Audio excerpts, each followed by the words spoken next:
En salle de répétition, après 3 heures d'échauffement intense, sur les chorégraphies avec Brittany et avec Mike, ils s'installèrent alors tous en position dans la pièce dans laquelle ils étaient. La salle d'échauffement, la salle de répétition. Ils s'installèrent comme ils l'avaient prévu de le faire sur scène, et s'installèrent, tous, à leur place. C'est alors que tout devant, ce sera Rachel qui allait mener la danse. Ce sera Rachel qui allait mener la danse, qui allait donc être la première à entrer en scène, à chanter et à ouvrir la scène avec l'intro de la musique. La musique choisie, les musiques qui ont été choisies. C'est alors qu'elle sera la première à ouvrir la danse, à ouvrir le chant et à ouvrir l'introduction de la chanson. Elle en sera la première. Ensuite, à ses côtés, aux côtés de Rachel, sur la scène, dans la salle de répétition. Et ensuite, peut-être plus tard, sur la scène, il y avait Brittany et Mike, aux côtés de Rachel. Derrière, il y avait Queen et Santana, l'une et l'autre, derrière Rachel, derrière Brittany et derrière Mike. Et tout derrière, il y avait Kurt, Blaine, Mercedes, tous les trois derrière.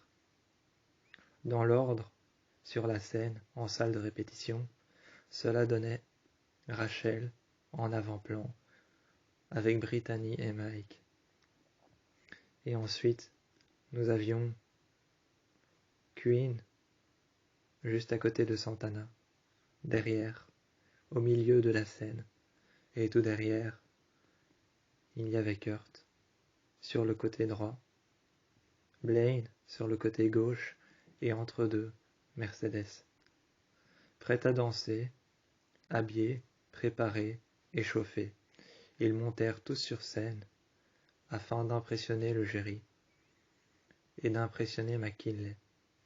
Ils montèrent sur scène, bien avant que les autres soient passés. Rachel commencèrent à ouvrir la chanson, ouvrir l'introduction. Mike et Brittany, à côté d'elle, avec un micro-oreillette, se mit alors à commencer à ouvrir la chanson, tout en chantant avec elle, en introduction. Ils ouvrirent alors la chorégraphie, et ensuite, après l'introduction, une fois que la chanson commence, ce fut au tour de Santana et Queen. Santana et Queen, qui ouvrit alors la chanson elle-même, avec Rachel, avec sa voix des plus prenantes, qui chantait à plein poumon, à travers toute la pièce. Chantant à plein poumon à travers toute la pièce. Elle avait ouvert la chanson. Queen et Santana ouvrit alors la chanson, avec Rachel. Sur les côtés, il y avait Mike, il y avait Brittany, avec leur micro-oreillette, qui chantait en arrière-plan, mais qui dansait en avant-plan. Ils dansaient en avant-plan, ils chantaient en arrière-plan. C'était décemment leur voix qu'on entendait le plus. C'était décemment leur voix qu'on entendait le moins.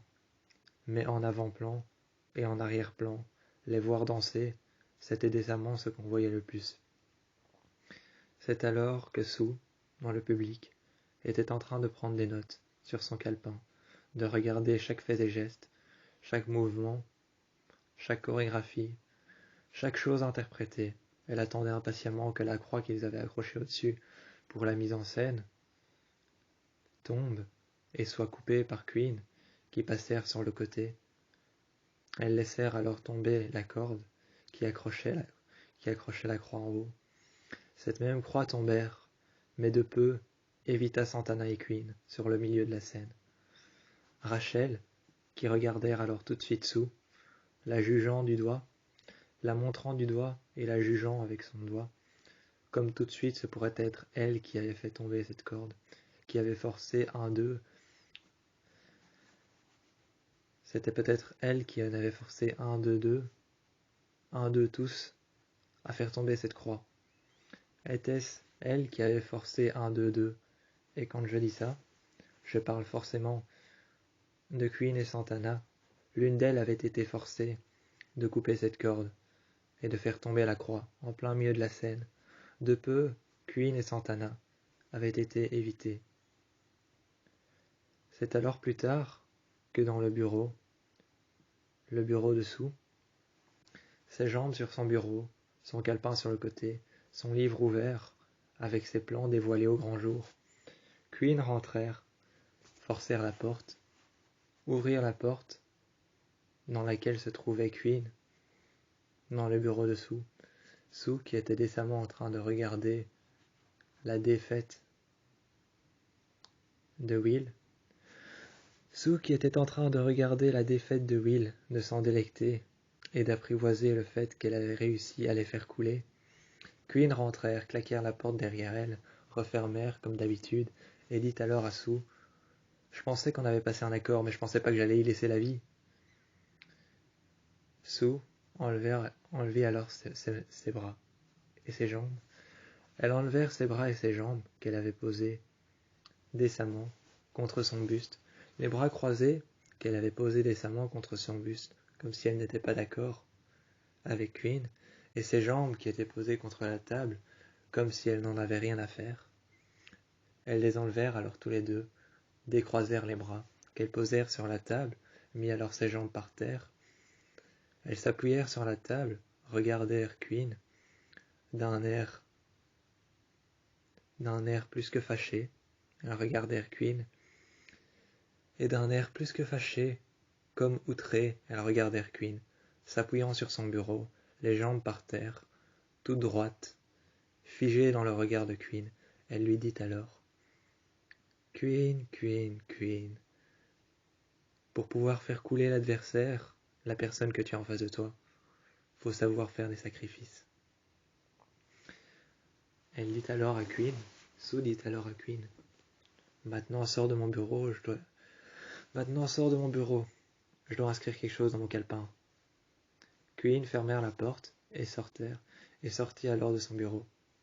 Et tout en claquant la porte, elle dit alors: « Vous allez inscrire quelque chose dans votre calepin? Quelque chose qui va encore me tuer? » Elles refermèrent la porte, elles entrèrent dans le couloir. Et Sue dit alors: « La tuer? Pourquoi est-ce que je la tuerais? La tuer? Non, mais quelles idées parfois. J'ai juste fait tomber une petite croix insouciante, sur scène certes, mais la tuer, de là, quand même. » Queen, qui était dans le couloir, la regardait, réentrèrent alors à l'intérieur de son bureau, et dit alors: « Je vous ai vu parler toute seule, vous avez dit quoi? » Sue remit alors ses jambes sur son bureau, reprit son calepin, le réouvrit, et commencèrent à écrire des notes. Peu importantes peut-être, mais elles commencèrent à écrire des notes peu importantes, les jambes sur le bureau. Elle dit alors à Queen: « Rien qui ne te concerne, rien en vain qui ne va te tuer non plus. » Queen sortit et dit alors: « J'espère bien. » Elle ne risquait pas de laisser sa vie pour un simple plan machiavélique que Sue avait imaginé. Elles rentrèrent alors dans la salle. Et sur scène, quand Will était en train de tout défaire, avec Finn, avec Mercedes, avec Santana, avec Kurt et avec Rachel, quand ils étaient en train de tout défaire, de tout enlever, d'enlever tout ce qui était tombé, d'enlever tout ce qui avait été mis en place pour la prestation. Enlever les costumes, enlever les décors, enlever les croix, enlever les rideaux noirs qu'ils avaient mis par-dessus les rideaux rouges. C'est alors que un d'eux deux en question, car il s'avérait que c'était Kurt et Rachel qui étaient les plus investis. Un de deux vit alors Sue dans le fond de la salle, arriver une pelle à la main, recouverte de terre, avec un casque de menuisier. Elle se mit alors devant Will. Will, qui la regardait avec un regard satisfait, lui dit alors: Qu'est-ce que tu fais encore, Sue, habillée comme ça? Elles s'appuyèrent sur sa pelle, regardèrent Will, et par derrière, en même temps, regardèrent Kurt, qu'elle ne cessait d'appeler porcelaine, et regardèrent Rachel, d'un regard méfiant. Elles s'appuyèrent sur sa pelle, déposèrent son casque par terre, et d'un air satisfait, elle dit alors tout simplement à Will, en regardant Rachel et Kurt. Elle leur dit tout simplement, en regardant Will, mais à tous les trois, les visant tous les trois, elle dit alors, « Tu vois, Will, j'ai peut-être l'air d'avoir quelque chose en rapport à ce qui s'est passé sur scène, mais là, je sais que je n'ai rien à voir avec ce qui s'est passé sur scène. Je n'ai rien à voir avec ce qui s'est passé sur scène, parce que là, j'étais dans la cour, en train de creuser un trou. » Sur le moment, Will lui demanda pourquoi elle creusait un trou. Sue attendit alors avant de répondre, et s'appuyant sur sa pelle, croisant les jambes, elle dit alors, « Tu vois, Will, ça c'est exactement pourquoi je t'aime bien. Tu poses toujours les questions qu'il ne faut pas poser. » Elles s'appuyèrent sur sa pelle et elle lui dit, « La réponse à cette question, Will, c'est que j'ai été faire un trou dans la cour pour y enterrer ta réussite. Ce ne sera plus qu'un ancien souvenir fait de poussière de terre et d'humidité, tout comme la réussite de ce que tu as organisé sur scène. » Plus tard, Will s'était passé des absurdes choses qu'avait pu organiser Sue. Will s'en était passé. C'est alors qu'il revint à l'intérieur de la salle de répétition, la classe, pour être plus clair. Il revint dans la classe, la salle de répétition, pour être plus clair. L'un après les autres, Mike, Tina, ensuite Blaine, Kurt, Rachel, Mercedes, Queen, arrivèrent les uns après les autres. Évidemment, Finn était trop occupé pour revenir s'asseoir près de Rachel, trop occupé à jouer au football américain, trop occupé à être sur le terrain.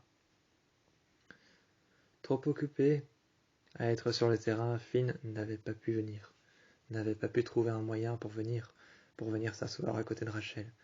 C'est alors que Sue, qui était à la porte de la classe, contre le mur, elle écoutait ce qui se passait, ce que Will allait dire, ce qu'il allait dire aux élèves. Il dit alors aux élèves, on part en voyage scolaire, pour vous féliciter d'avoir choisi une chanson qui a fait en sorte qu'on a réussi les régionales. C'est alors que tout le monde se levèrent les uns après les autres, applaudissant des deux mains, demandant où est-ce qu'ils allaient partir. Will ne le savait pas encore, mais il savait qu'ils allaient faire un vote, un choix à plusieurs, et qu'ils allaient trouver où est-ce qu'ils allaient partir. De l'intérieur du couloir, Sue se frottèrent les mains, d'un regard vicieux. Elles regardèrent alors le miroir, qui réfléchissait vers l'intérieur de la classe, et d'un regard vicieux en se frottant les mains. Elle disait tout bonnement, « Un voyage scolaire. Intéressant, un voyage scolaire. » En se frottant les mains, elle réfléchissait à comment réussir à trouver un simple moyen, simple et efficace, qui pourrait nuire à la réputation du Glee Club et pouvoir faire en sorte de transformer ce voyage scolaire en un pur cauchemar. Elle allait y réfléchir, tout en écrivant dans son calepin, dans son livre. Elle allait y réfléchir pendant tellement longtemps, elle y a réfléchi, que Rachel a pu organiser une fête chez elle après avoir demandé l'autorisation à ses parents. Elle a pu organiser une fête chez elle pour pouvoir féliciter Queen de sa prestation, pour pouvoir féliciter Kurt de l'avoir aidé, pour pouvoir avoir à féliciter tout le monde, Artie, d'avoir mis en place cette prestation et cette mise en scène qui était génial, et pour pouvoir inviter celui qui les avait aidés, ceux qui les avaient aidés, pour pouvoir inviter Will, son prof, qui les avait aidés. Cela prirent toute la nuit de rendre les félicitations telles qu'une fête, telle qu'il le fallait. Tel qu'il le fallait, une fête allait être organisée, mais les félicitations et ce qui allait être rendu durèrent toute la nuit, tout autant que le plan dessous, avant d'être mis en place. Les félicitations, la fête organisée chez Rachel, dans son sol, durèrent toute la nuit, avant que les autres ne repartent chez eux.